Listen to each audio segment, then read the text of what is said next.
Hi hello guys welcome back to Aadya colourful. ನಾನು Suma. Friends, ಇವತ್ತಿನ ವಿಡಿಯೋದಲ್ಲಿ ಒಂದು ಕಡಲೆ ಬೀಜದ ರೆಸಿಪಿನ ನಿಮ್ಮ ಜೊತೆ ಶೇರ್ ಮಾಡ್ಕೊಳ್ತಾ ಇದ್ದೀನಿ. ಇದಕ್ಕೆ ಸ್ವಲ್ಪ ಹಾಲು ಮತ್ತು ಕಡಲೆ ಬೀಜದಿಂದ ಒಂದು ರುಚಿಯಾದ ರೆಸಿಪಿನ ಖಂಡಿತವಾಗ್ಲೂ ತಯಾರಿಸ್ಬೋದು. ತುಂಬ ಟೇಸ್ಟಿಯಾಗಿ ಇರುತ್ತೆ, ತುಂಬ ಬೇಗ ಮಾಡುವಂತಹ ಒಂದು ರೆಸಿಪಿ. ಸೊ ಈ ಒಂದು ರೆಸಿಪಿ ಮಾಡೋದಕ್ಕೆ ಮೊದಲನೇದಾಗಿ ಒಂದು ಪ್ಯಾನಿಗೆ ನಾನು 2 ಕಪ್ ಆಗೋಷ್ಟು ಕಡಲೆ ಬೀಜನ ಹಾಕ್ಕೊಳ್ತಾ ಇದ್ದೀನಿ. ಫಸ್ಟ್ 1 ಕಪ್ ಹಾಕ್ಕೊಂಡಿದ್ದೀನಿ, ಮತ್ತು ಇನ್ನೊಂದು ಕಪ್ ಕಡಲೆ ಬೀಜನ ಹಾಕ್ಕೊಳ್ತಾ ಇದ್ದೀನಿ. ಸೊ ಕಡಲೆ ಬೀಜ ನಾನು 2 ಕಪ್ಪನ್ನು ಉಪಯೋಗಿಸ್ತಾ ಇದ್ದೀನಿ. ನೀವು ಬೇಕು ಅಂದರೆ 1 ಕಪ್ ಕಡಲೆ ಬೀಜದಲ್ಲೂ ಕೂಡ ಈ ಒಂದು ರೆಸಿಪಿನ ತಯಾರಿಸ್ಕೋಬೋದು. ಸೊ ಇವಾಗ ಇದನ್ನು ಫ್ರೈ ಮಾಡ್ಕೊಳ್ಳೋಣ. ನಾವು ಸ್ಟವ್ನ ಲೋ ಫ್ಲೇಮಲ್ಲೇ ಇಟ್ಕೊಂಡು ನಾವು ಕಡಲೆ ಬೀಜನ ಫ್ರೈ ಮಾಡ್ಕೊಳ್ತಾ ಇದ್ದೀವಿ. ಸೊ ನೋಡ್ಬೋದು, ಕಡಲೆ ಬೀಜ ಉರಿಯೋದು ಸ್ವಲ್ಪ ನಿಮಗೆ ಟೈಮ್ ತಗೊಳ್ಬೋದು, ಬಟ್ ನಾವು ಸ್ಟವ್ನ ಲೋ ಫ್ಲೇಮಲ್ಲಿ ಇಟ್ಕೊಂಡೇ ಕಡಲೆ ಬೀಜನ ಉರಿಬೇಕಾಗುತ್ತೆ. ಸೊ ಫ್ರೆಂಡ್ಸ್, ನೀವು ಯಾರಾದರೂ ಫಸ್ಟ್ ಟೈಮ್ ನನ್ನ ಚಾನಲ್ಗೆ ವಿಸಿಟ್ ಮಾಡಿದರೆ ಪ್ಲೀಸ್ ನನ್ನ ಚಾನಲ್ನ ಸಬ್ಸ್ಕ್ರೈಬ್ ಮಾಡ್ಕೊಳ್ಳಿ, ಹಾಗೆ ಲೈಕ್ ಮಾಡಿ ಮತ್ತು ಹೆಚ್ಚೆಚ್ಚು ಶೇರ್ ಮಾಡಿ ಫ್ರೆಂಡ್ಸ್. ಓಕೆ, ಈ ರೀತಿಯಾಗಿ ಕಡಲೆ ಬೀಜನ ಫಸ್ಟು ಹುರ್ಕೊಳ್ಳೋಣ. ನಾವು ನೋಡಿ, ಈ ರೀತಿ ಹುರ್ಕೋಬೇಕು. ಇದನ್ನು ಸ್ವಲ್ಪ ಟೈಮ್ ಆದರೂ ಪರವಾಗಿಲ್ಲ, ನೀವು ಸ್ಟವ್ನ ಲೋ ಫ್ಲೇಮಲ್ಲೇ ಇಟ್ಕೊಳ್ಳಿ ದಯವಿಟ್ಟು. ಯಾಕೆ ಅಂದರೆ ಮೇಲ್ಗಡೆ ಎಲ್ಲ ಕಪ್ಪಾಗಿ ಬಂದುಬಿಟ್ರೆ ಅದು ಟೇಸ್ಟ್ ಇರಲ್ಲ, ಬೇರೆ ಥರನೇ ಟೇಸ್ಟ್ ಹೊರಟೋಗಿರ್ತದು.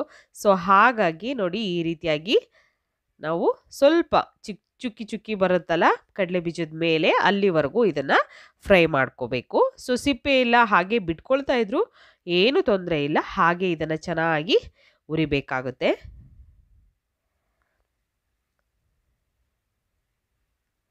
ಸೊ ಕಡಲೆ ಬೀಜದಿಂದ ಸುಮಾರು ರೆಸಿಪಿಗಳನ್ನು ಖಂಡಿತ ಮನೆಯಲ್ಲಿ ತಯಾರಿಸಿರ್ತೀರ. ಕಡಲೆ ಬೀಜ ಚಟ್ನಿ ಮಾಡಿರ್ತೀರ, ಕಡಲೆ ಬೀಜದಿಂದ ಹಾಗೆ ಪಾಯಸ ಕೂಡ ಮಾಡಿರ್ತೀರ ನೀವು, ಹಾಗೆ ಒಬ್ಬಟ್ಟು ಮಾಡಿರ್ತೀರ. ಖಂಡಿತವಾಗ್ಲೂ ಇದರಲ್ಲಿ ಸಿಕ್ಕಾಬಟ್ಟೆ ವೆರೈಟೀಸ್ ಆಗಿ ನಾವು ಕಡಲೆ ಬೀಜದಲ್ಲಿ ಒಂದು ರೆಸಿಪಿಗಳನ್ನು ಟ್ರೈ ಮಾಡ್ಬೋದು. ಕಡಲೆ ಬೀಜ ಬರ್ಫಿ ಕೂಡ ಮಾಡ್ಬೋದು. ಸೊ ಖಂಡಿತ ತುಂಬಾ ಈಸಿಯಾಗಿ ಮಾಡ್ಕೋಬೋದು ಎಲ್ಲದೂ ಕೂಡ. ಹಾಗೆ ಮಕ್ಕಳಿಗೆ ತುಂಬಾ ಇಷ್ಟ ಆಗುವಂತಹ ಒಂದು ಕಡಲೆ ಬೀಜ ಅಂದರೆ ತುಂಬಾ ಇಷ್ಟ ಮಕ್ಕಳಿಗೆ. ಸೊ ಖಂಡಿತ ಕಡಲೆ ಬೀಜದಲ್ಲಿ ಯಾವ ರೆಸಿಪಿಗಳನ್ನು ಮಾಡಿದರೂ ಕೂಡ ಅಷ್ಟೇ ಟೇಸ್ಟಿಯಾಗಿ ಬರುತ್ತೆ. ಸೊ ಕಡಲೆ ಬೀಜ ಈಗ ಚೆನ್ನಾಗಿ ಫ್ರೈ ಮಾಡ್ಕೊಂಡಿದ್ದೀನಿ. ಫ್ರೈ ಮಾಡಿರುವಂತಹ ಕಡಲೆ ಬೀಜನ ಇವಾಗ ನಾನು ಒಂದು ಪ್ಲೇಟಿಗೆ ಹಾಕ್ಕೊಳ್ತಾ ಇದ್ದೀನಿ. ಪ್ಲೇಟಿಗೆ ಹಾಕಿ ಇದನ್ನು ಚೆನ್ನಾಗಿ ಮೇಲ್ಗಡೆ ಸ್ವಲ್ಪ ತಣ್ಣಗಾಗಲಿ. ತಣ್ಣಗಾದ ನಂತರ, ಅಂದರೆ ಜಾಸ್ತಿ ತಣ್ಣಗಾಗಬಾರ್ದು, ಸ್ವಲ್ಪ ಬೆಚ್ಚಗಿರಬೇಕು. ಆಗ ನೋಡಿ, ಈ ಥರ ಒಂದು ಬಟ್ಲು, ಜಾಮೂನ್ ಬಟ್ಲು ಥರದ್ದು ಯಾವುದಾದ್ರೂ ಬಟ್ಲು ತೊಗೊಂಡು ಈ ಥರ ನೀವು ಪ್ರೆಸ್ ಮಾಡಿದ್ರೆ ಸಿಪ್ಪೆ ತಾನಾಗಿಯೇ ಬಿಟ್ಕೊಳ್ಳುತ್ತೆ. ನೋಡಿ, ಈ ರೀತಿ ಸಿಪ್ಪೆ ಬಿಟ್ಕೊಳ್ಳುತ್ತೆ. ಸೊ ಈ ರೀತಿಯಾಗಿ ಕೂಡ ನೀವು ಬೇಕಿದ್ರೆ ಕೈಯಿಂದ, ಇಲ್ಲಾಂದರೆ ಕೈಯಿಂದ ಕೂಡ ಸಿಪ್ಪೆನ ತೆಗಿಬೋದು. ಹೇಗೆ ನಿಮಗೆ ಕಂಫರ್ಟ್ ಆಗುತ್ತೋ ಆ ರೀತಿ ಸಿಪ್ಪೆನ ಬಿಡಿಸಿ ಕ್ಲೀನ್ ಮಾಡಿ ಇವಾಗ ನಾವು ಕಡಲೆ ಬೀಜನ ನೋಡಿ ರೆಡಿ ಮಾಡ್ಕೊಂಡಿದ್ದೀನಿ. ಸೊ ಇವಾಗ ನಾನು ಅದನ್ನು ಒಂದು ಪ್ಯಾನಿಗೆ ಹಾಕ್ಕೊಳ್ತಾ ಇದ್ದೀನಿ. ಎಷ್ಟು ಚೆನ್ನಾಗಿ ಬಿಡಿ ಬಿಡಿಯಾಗಿ, ಕಲರ್ ಕೂಡ ಎಷ್ಟು ಚೆನ್ನಾಗಿ ಬಂದಿದೆ. ಅದೇ ನಾವು ಜಾಸ್ತಿ ಹೈ ಫ್ಲೇಮ್ ಮಾಡಿ ಕಡಲೆ ಬೀಜ ಹುರಿದ್ರೆ ಮೇಲ್ಗಡೆ ಎಲ್ಲ ಕಪ್ಪಗಾಗಿರುತ್ತೆ ಅಲ್ವಾ. ನೋಡಿ, ಈ ಕಲರ್ ಬರೋದಿಲ್ಲ. ನಂತರ ನೋಡಿ, ಇದಕ್ಕೆ ನಾನು ಹಾಲು ಹಾಕ್ಕೊಳ್ತಾ ಇದ್ದೀನಿ. 1 ಕಪ್ ಆಗೋಷ್ಟು ಹಾಲು ಹಾಕ್ಕೊಳ್ತಾ ಇದ್ದೀನಿ. ಇದಕ್ಕೆ ಸ್ವಲ್ಪ ಹಾಲಿದ್ರೆ ಸಾಕು, ಜಾಸ್ತಿ ಏನು ಬೇಕಾಗೋದಿಲ್ಲ. ಸೊ ಈಗ ಇದನ್ನು ನೆನೆಯೋದಕ್ಕೆ ಒಂದು 5 ನಿಮಿಷ ಬಿಡ್ತಾ ಇದ್ದೀನಿ ನಾನು. ಕಡಲೆ ಬೀಜ ಮತ್ತು ಹಾಲು ಎರಡೂ ಕೂಡ ನಾವು ಹಾಕಿದ ನಂತರ 5 ನಿಮಿಷ ಇದು ಕಡಲೆ ಬೀಜ ಹಾಲಲ್ಲಿ ನೆನೆಯೋದಕ್ಕೆ ಬಿಟ್ಬಿಡಬೇಕು. ಸೊ ಜಾಸ್ತಿ ಟೈಮ್ ಇದ್ದರೆ ಒಂದು 10 ನಿಮಿಷ ಬಿಡಿ. ಯಾಕೆ ಅಂತಂದರೆ ಇದನ್ನು ಗ್ರೈಂಡ್ ಮಾಡಬೇಕಾದ್ರೆ ನುಣ್ಣಗೆ ನಮಗೆ ರುಬ್ಬಕ್ಕೆ ಬರಬೇಕು. ಹಾಗಾಗಿ ಸೊ ನೋಡಿ, ನೆನೆಯೋದಕ್ಕೆ ಬಿಡೋಣ. ಇಲ್ಲಿ ಒಂದು ಬರ್ಫಿ ಟ್ರೇ ತೊಗೊಂಡಿದ್ದೀನಿ. ಸೊ ಈ ಬರ್ಫಿ ಟ್ರೇಗೆ ಇವಾಗ ಸ್ವಲ್ಪ ತುಪ್ಪನ ಗ್ರೀಸ್ ಮಾಡ್ಕೊಳ್ಳೋಣ.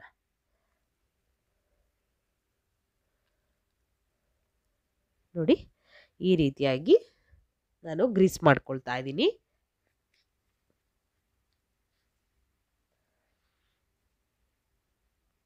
ಅಕಸ್ಮಾತ್ ಬರ್ಫಿ ಟ್ರೇ ಇಲ್ಲ ಅನ್ನೋದಾದರೆ ನೀವು ಮಾಮೂಲಿ ತಟ್ಟೆ ಇರುತ್ತಲ್ಲ, ಊಟದ ತಟ್ಟೆ ಉಪಯೋಗಿಸ್ತೀವಲ್ಲ, ಅದೇ ತಟ್ಟೆಗೆ ಈ ಥರ ನೀವು ತುಪ್ಪನ ಗ್ರೀಸ್ ಮಾಡಿ ಇಟ್ಕೊಳ್ಳಿ ಫ್ರೆಂಡ್ಸ್.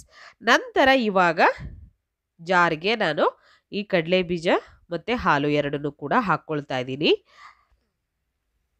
ಕಡಲೆ ಬೀಜ ಕೂಡ ಹಾಕ್ಕೊಳ್ಳೋಣ. ಸೊ ಹಾಲು ಸ್ವಲ್ಪ ಜಾಸ್ತಿ ಆಯಿತು ಫಸ್ಟಿಗೆ ರುಬ್ಬಕ್ಕೆ ಅನ್ನೋದಾದರೆ ಸ್ವಲ್ಪ ತೆಗೆದಿಟ್ಕೊಳ್ಳಿ. ಆಮೇಲೆ ಬೇಕಿದ್ದರೆ ನೀವು ರುಬ್ಬಕ್ಕೆ ಬೇಕಾದಾಗ ಹಾಲು ಎಷ್ಟು ಬೇಕು ನೋಡಿಕೊಂಡು ಹಾಕ್ಕೊಳ್ಬೋದು. ಇವಾಗ ನೋಡಿ, ಜಾರ್ಗೆ ಹಾಕ್ಕೊಂಡಿದ್ದೀನಿ. ಸೊ ಇದನ್ನು ಒಂದು ಸಲ ಗ್ರೈಂಡ್ ಮಾಡ್ಕೊಂಬರೋಣ ಇವಾಗ. ಸ್ವಲ್ಪನೇ ಸ್ವಲ್ಪ ಹಾಲು ಹಾಕ್ಕೊಂಡಿದ್ದೀನಿ ನಾನು.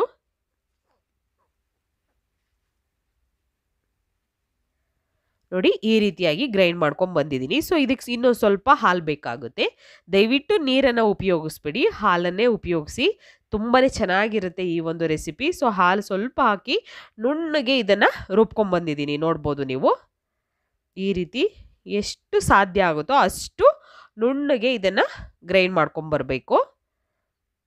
ನೋಡಿ ಈ ರೀತಿಯಾಗಿ ನಾನು ರುಬ್ಬಿರೋವಂಥ ಮಿಶ್ರಣ ಇದೆ. ಸೊ ಇವಾಗ ಇದೇ ಪ್ಯಾನಿಗೆ ನಾನು ರುಬ್ಬಿರೋವಂಥ ಒಂದು ಮಿಶ್ರಣನ ಹಾಕ್ಕೊಳ್ತಾ ಇದ್ದೀನಿ.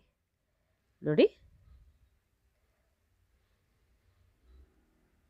ತುಂಬಾನೇ ಟೇಸ್ಟಿಯಾಗಿರುತ್ತೆ ಫ್ರೆಂಡ್ಸ್. ಖಂಡಿತ ಈ ಒಂದು ರೆಸಿಪಿನ ನೀವು ಖಂಡಿತ ಮನೆಯಲ್ಲಿ ತಯಾರಿಸಿ. ಕಡಲೆ ಬೀಜದ ರೆಸಿಪಿ ಅಂತೂ ಸೂಪರ್ ಟೇಸ್ಟನ್ನು ಕೊಡುತ್ತೆ.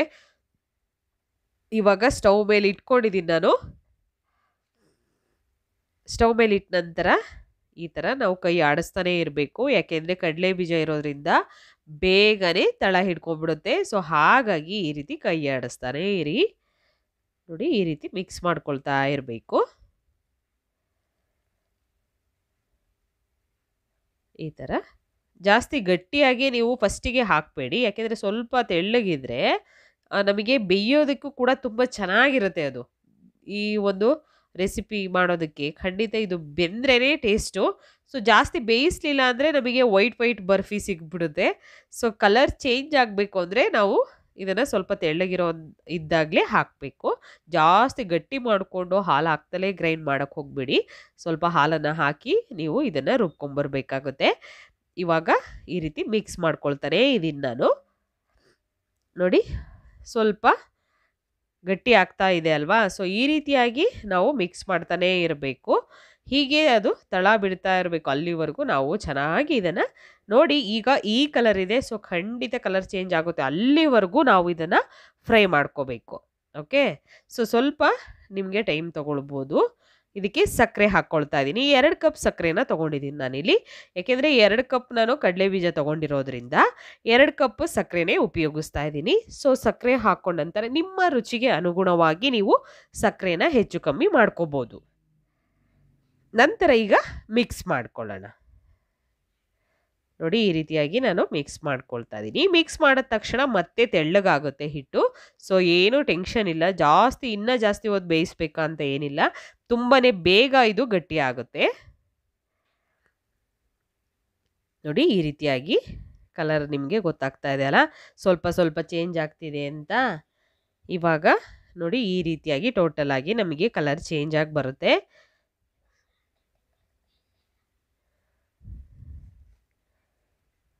ಈಗ ಹೀಗೆ ಮಿಕ್ಸ್ ಮಾಡ್ಕೊಳ್ಳೋಣ. ಈ ರೀತಿಯಾಗಿ ನೀವು ಮಿಕ್ಸ್ ಮಾಡ್ತಾನೆ ಇರಿ.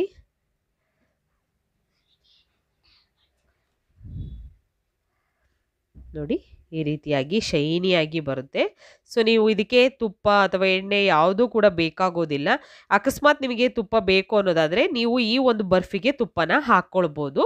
ಸ್ವಲ್ಪ ತುಪ್ಪ ಹಾಕ್ಕೊಂಡು ಈ ರೀತಿ ಮಿಕ್ಸ್ ಮಾಡ್ಕೊಳ್ಳಿ. ತುಂಬಾ ಚೆನ್ನಾಗಿರುತ್ತೆ. ಅದು ಕೂಡ ಟೇಸ್ಟು ಸೂಪರ್ ಆಗಿರುತ್ತೆ. ನೋಡಿ ಈ ರೀತಿ ತಳ ಬಿಡ್ತಾ ಇರಬೇಕು. ಇನ್ನೂ ಸ್ವಲ್ಪ ಆಗಬೇಕು ಇದು. ಓಕೆ. ಅಂಟ್ತಾ ಇದೆ ಅಲ್ವಾ. ಸೊ ಆ ರೀತಿ ಅಂಟಬಾರ್ದು ನಮಗೆ. ನೋಡಿ ಈ ಥರ ನೀಟಾಗಿ ಚೆನ್ನಾಗಿ ಬರಬೇಕು.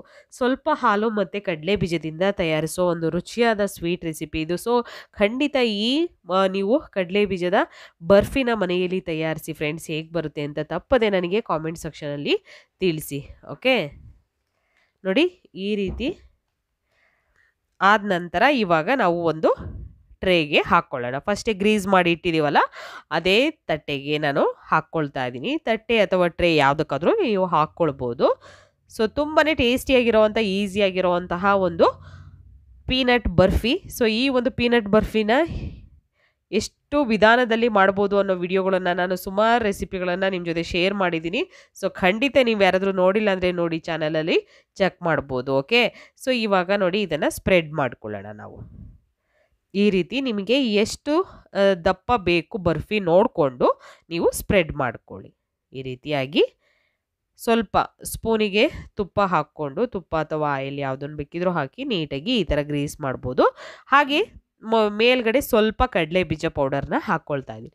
ಪುಡಿ ಹಾಕ್ಕೊಳ್ತಾ ಇದ್ದೀನಿ. ಪೌಡರ್ ಅಲ್ಲ, ಇದು ಕಡಲೆ ಬೀಜ ಪುಡಿ ಮಾಡಿ ಸ್ವಲ್ಪ ಹಾಕ್ಕೊಳ್ತಾ ಇದ್ದೀನಿ ಮೇಲ್ಗಡೆ ಎಲ್ಲ ಈ ರೀತಿಯಾಗಿ ಹಾಕ್ಕೊಂಡು ಜಸ್ಟ್ ಈ ಥರ ಕೈಯಲ್ಲಿ ನಾವು ಪ್ರೆಸ್ ಮಾಡಿದರೂ ಆಗುತ್ತೆ, ಅಥವಾ ಒಂದು ಸ್ಪೂನಿಂದಲೂ ಕೂಡ ನೀವು ಹೀಗೆ ಪ್ರೆಸ್ ಮಾಡಿ ಅದನ್ನು ಒಂದು ಅರ್ಧ ಗಂಟೆ ಹಾಗೆ ರೆಸ್ಟಿಗೆ ಬಿಟ್ಟರೆ ಸಾಕು. ತುಂಬಾ ಈಸಿಯಾಗಿ ಕಟ್ ಆಗುತ್ತೆ. ಸೊ ಇವಾಗ ಇದನ್ನು ಕಟ್ ಮಾಡಿಕೊಂಡು ನಾವು ಸರ್ವ್ ಮಾಡ್ಕೊಳ್ಳೋಣ.